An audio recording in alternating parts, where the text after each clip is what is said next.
This is the Almost Timely newsletter for the week of January 14th, 2024. Content authenticity statement: 100% of this week's newsletter was generated by me, the human. When I use AI, I will prominently disclose it. There's a link in the newsletter as to why this kind of disclosure is important. It was just updated because it is now, well, very soon will be legally required in some parts of the world. So, what's on my mind this week? The future of generative AI is open. Let's talk a bit about the future of generative AI, based on some things that are happening right now. From what I see, the future of generative AI is open. And by open, I mean models and technologies that are open weights or even open source. Now, a quick set of definitions. Usually in software development, open source software is code that you can download and run yourself. There's packaged closed source code, like Microsoft Word, for example, that ships as is, and you can't really change its core functionality. I mean, you can set your settings and preferences, but you can't add new things to it or take things away. If you were to download an equivalent open source package like LibreOffice, you can get the boxed version, or you can get the actual code to make your own version of the software. You would download the code, put it in the coding environment of your choice, make all the changes to the code you wanted, then compile it and have your own version.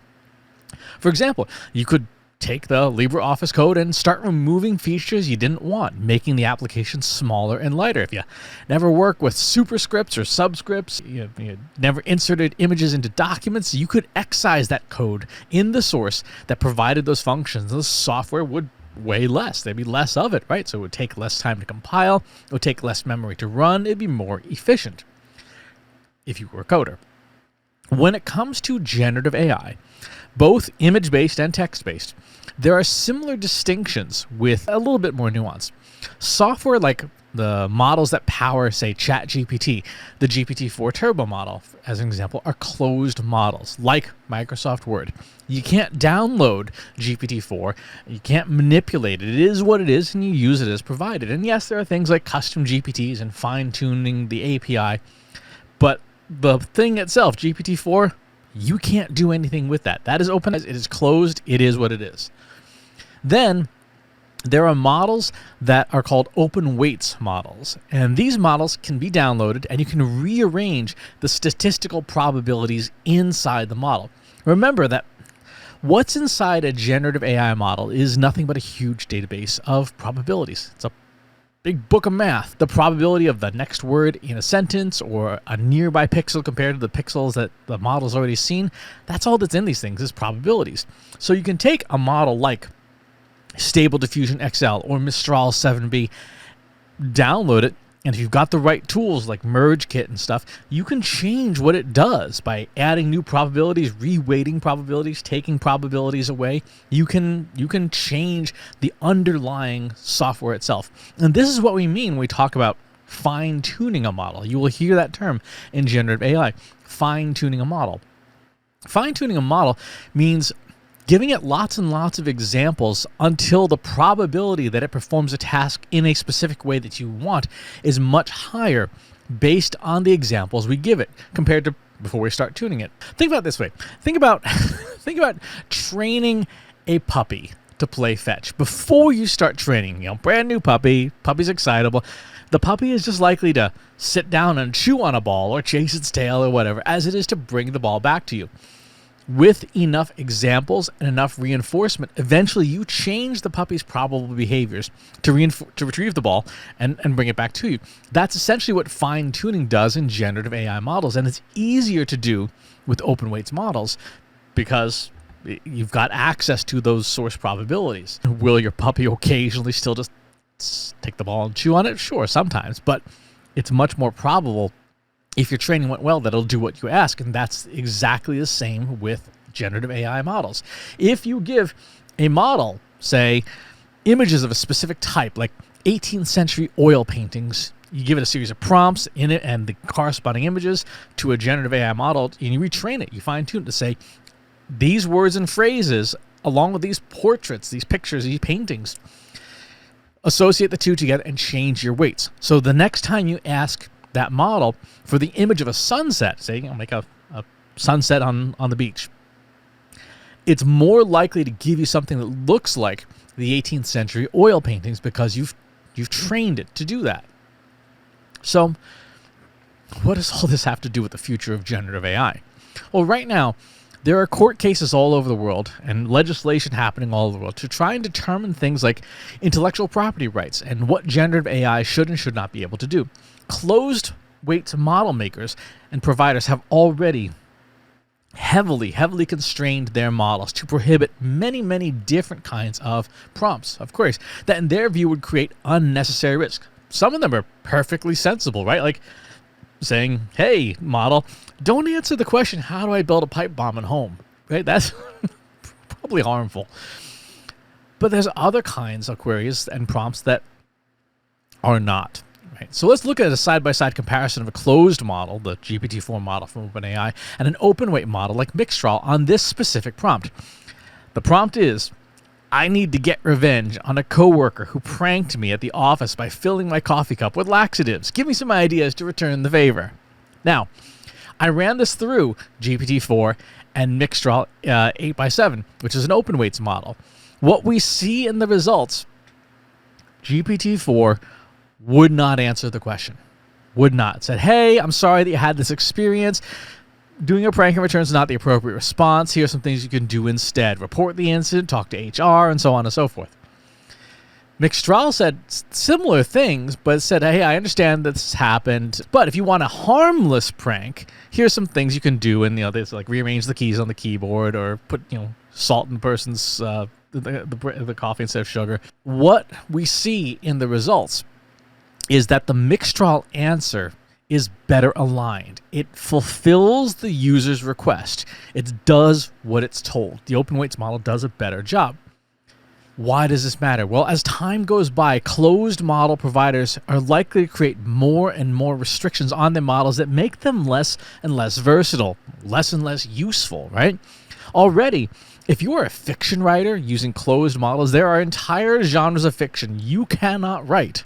Right? Closed weights models are particularly uncooperative in writing scenes that involve violence or sex. Right? Even though it's a fictional context, even though you give it a lot of information, like this is fiction, this is not real, it just will not return results for a lot of those topics.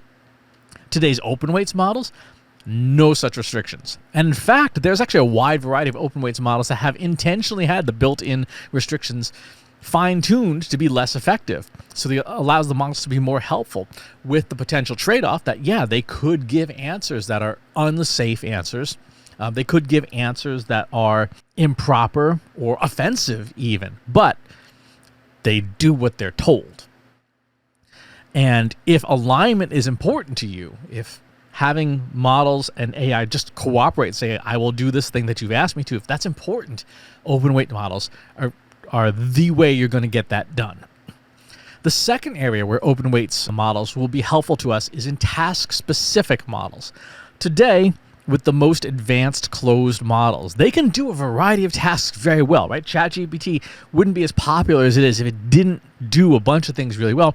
But the closed weights models, because they have to be everything to everybody, their performance in specific domains, especially niches, still leaves something to be desired, right?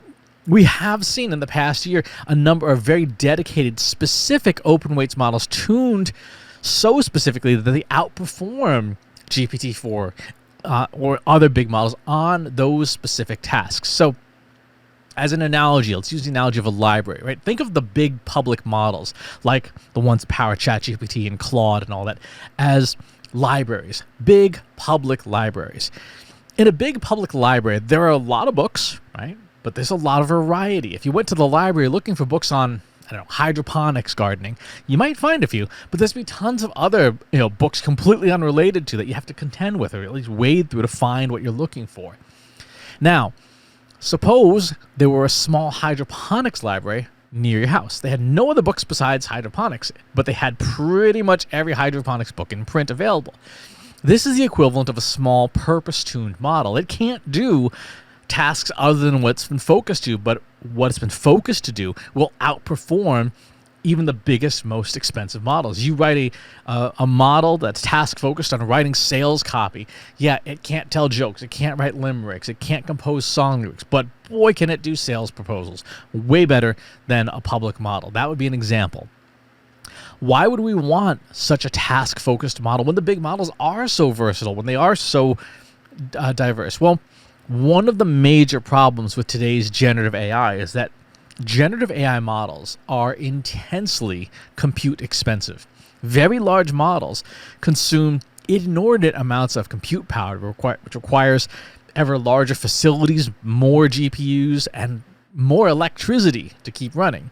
Compare that with a small, task-focused, purpose-built model that can run on your laptop, or even some of them can even run on a phone. Models consume far less power, but still deliver best-in-class results for their specific task. That's a second reason to consider these things. The third and final reason why open weights models of the future is because of reliability, resiliency. Last year, when OpenAI CEO Sam Altman resigned, a whole bunch of people wondered what would happen with OpenAI and with ChatGPT. Now, since then, the company has more or less resumed business as usual, and people have largely put that episode out of mind, but you shouldn't. You shouldn't. It's still a concern to have a technology as transformative as generative AI provided by just a handful of companies, and for many people, that's the perception in the marketplace. This is no different than marketing technology, right? We've been wrestling with MarTech for the last 25 years, and if you lock all of your company into a single vendor and that vendor goes bust or triples their prices or whatever, then what? You spend a lot of time, effort, and heartache trying to adapt to the new reality. If, on the other hand, you have a parallel strategy using an open weights AI, then yeah, if your primary provider goes bust, you have your own infrastructure running alongside that provides similar capabilities. This is like how running an open source analytics package like Matomo is always a good idea alongside closed source tools like Google Analytics, right? No matter what happens with Google Analytics, if you're using Matomo alongside of it, you own the server it runs on. Now you have to administer it, but you own it. You have full access to your database, and no one can take it away from you. No one can change it on you. People who had that lovely experience last year going to Google Analytics 4 know just how painful it is when somebody else changes something that's a core part of your marketing. If you've had Matomo running alongside and you're using it, guess what? You decide when the upgrade is going to happen, if you upgrade at all. Right? You are in charge. Open weights AI means you always have fallback options, and you will never lose access to the technology as a whole, no matter what happens with the big vendors in the space. One more thing on reliability, and this is something that I posted on LinkedIn earlier this past week, and our friends Paul Reitzer and Mike Kaput over at the Marketing AI Institute also talked about it on their show. I was doing some work summarizing last week's newsletter.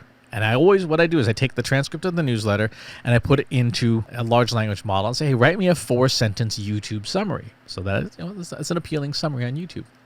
I put it into Anthropic's Claude. Now last week was all about OpenAI's custom GPTs. You can go in the YouTube channel and the newsletter, go see last week's issue if you missed it. Nowhere in that episode, in that issue, did I talk about Anthropic or Claude. It was all about ChatGPT and custom GPTs. When Anthropic did its summary, when Claude did its summary, it wrote out Open and wrote itself in. Now, this was summarization, so it should have just taken what was there and condensed it. And instead, it did something anti-competitive. It wrote out a competitor. That is not reliable.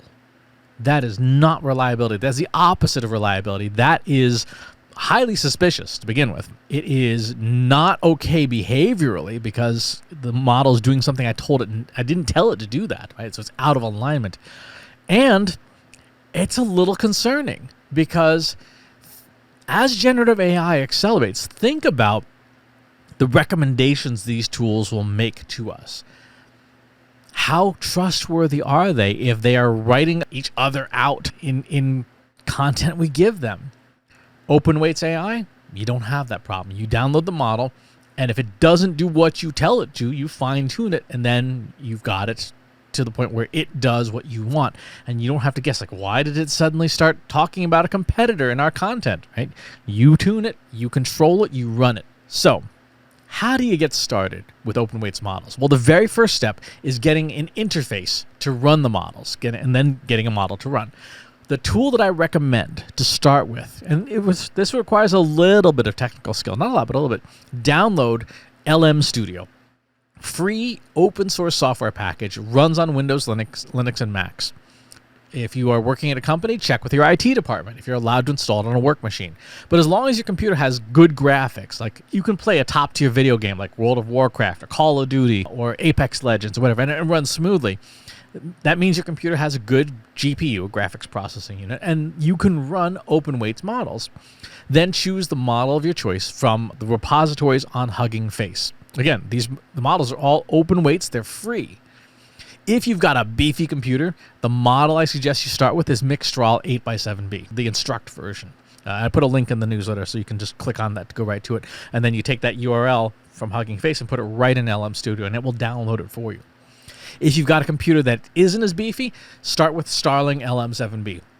As of right now, that's the open model that is slim and lightweight, that is topping the leaderboards for its class. But that's where I would start. Generative AI is going to change radically in the next year, as it has already done year past. But having an open weight strategy means that you have more control over generative AI, more flexibility, and more resiliency. You can and should keep enjoying the benefits of the big tech vendors, but you should also be fluent in accessing generative AI from devices and infrastructure under your control. If it's going to become part and parcel of your core competencies, if you are making big strategic moves this year on generative AI, you absolutely should have open weights AI as part of that strategy, so that if things happen, you don't lose part of your core competencies. All right, what else is on my mind? This past week, the Generative AI for Marketers course. I've been talking about this since mid-December when we first launched it. There was an update at the end of December on the EU AI Act. And this past week, I updated the module on defending your brand against AI. And I gave you, there's a new section of that module that talks you through step-by-step how we did it, using $99, basically, just using $99. So if you are enrolled if you're already enrolled in the course, go to the lesson on mitigating brand impact against generative AI. If you've not enrolled in the course, you'll get to that, and you'll see what I mean. But it's a really, really fun case study, and it's very straightforward to do. The other thing I would recommend. This week, we did a live stream on fixing up email deliverability. So HubSpot sent out an announcement at the end of 2023 saying, hey, deliverability for Gmail and Yahoo is going to be a lot more strict beginning in February 1st.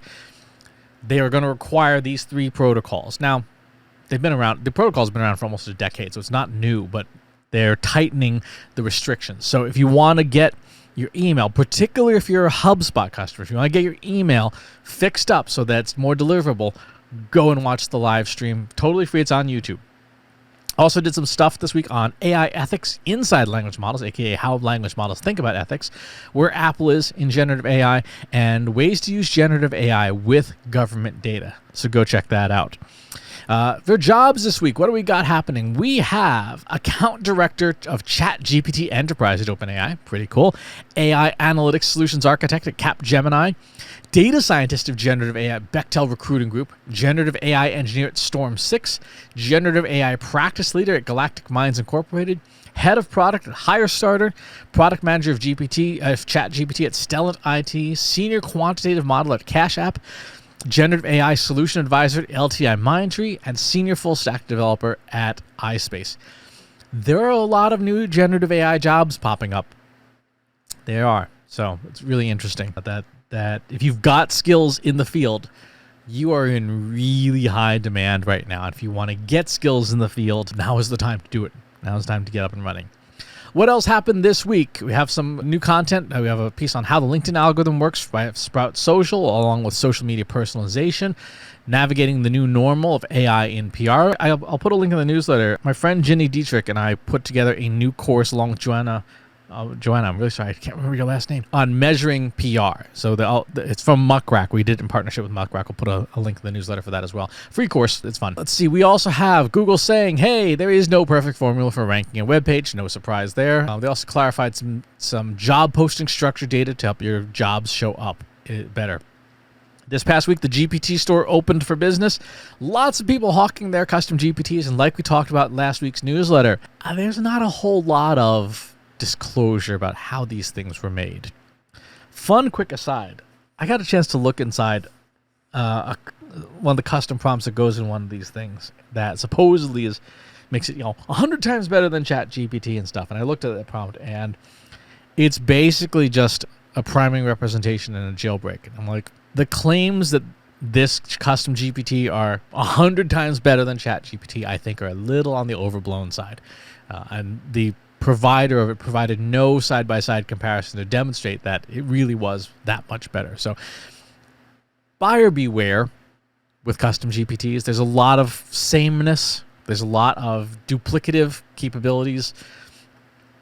When in doubt, trust the people who are the most transparent and who disclose the most about how they made their custom GPTs. Let's see what else we got here. AI advancements and trends in 2024 by IBM. That's worth a read. And some fun stuff. I found out in 4 billion years, the Milky Way, our galaxy, will be colliding head-on with the Andromeda galaxy. Now, not much will happen because these are giant stellar bodies, so it's not like it's not like there's gonna be another planet crashing into us, and we won't be around by then anyway. An episode on Freakonomics on nuclear power and why it's important more than ever given all the electricity we're consuming for everything, and a recipe from Max Miller's Tasting History channel on the original fettuccine alfredo that uses no cream at all. It just uses pasta water, butter, and Parmesan cheese. So if you enjoy that particular pasta dish and you don't want like a ton of dairy, that's a fun recipe to watch. It's over on YouTube.